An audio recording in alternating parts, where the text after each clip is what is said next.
Use my breath to keep my torso stable before I go. And then I'm going to lower slowly and squeeze the shoulder blades together on my back. This is what it looks like.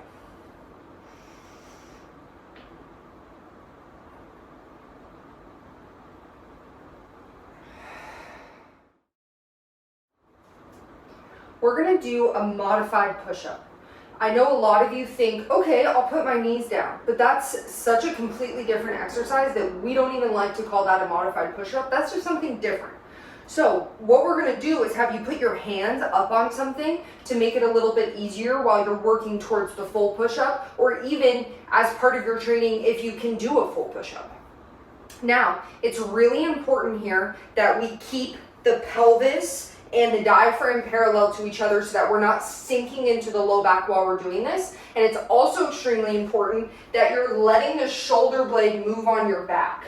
So a lot of times we try to move our arm bone, but like keep our back stable. And I think this just comes from not fully understanding the anatomy and how it's supposed to work. That the arm and the shoulder blade are supposed to move in concert. So that when you move your arm back, the whole shoulder blade moves on your back.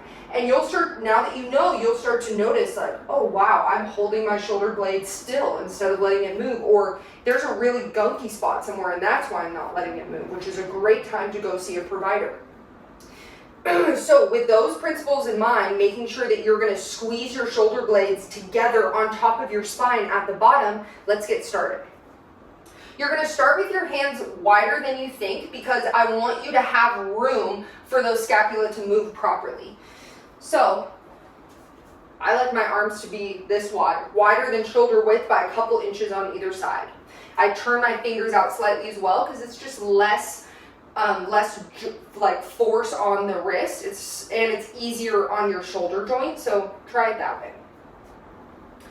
So the hands come out wide, and then I step the feet back so that there's roughly a long line from the crown of my head to my heels. Now this is what's super common. I want you to pull the suspenders up on the front of the hip or roll the pelvis back into what we call a posterior pelvic tilt or towards posterior, so that your diaphragm and the plane of your pelvis are parallel to each other. This is how we keep the back safe, and it also is how we use all of the muscles in an exercise instead of our bones, which makes you burn more calories and makes you stronger and healthier for a longer time. It's a pretty good deal. So I'm finding that neutral position of my pelvis. My neck is neutral, and then I'm going to use my breath to keep my torso stable before I go. And then I'm going to lower slowly and squeeze the shoulder blades together on my back. This is what it looks like.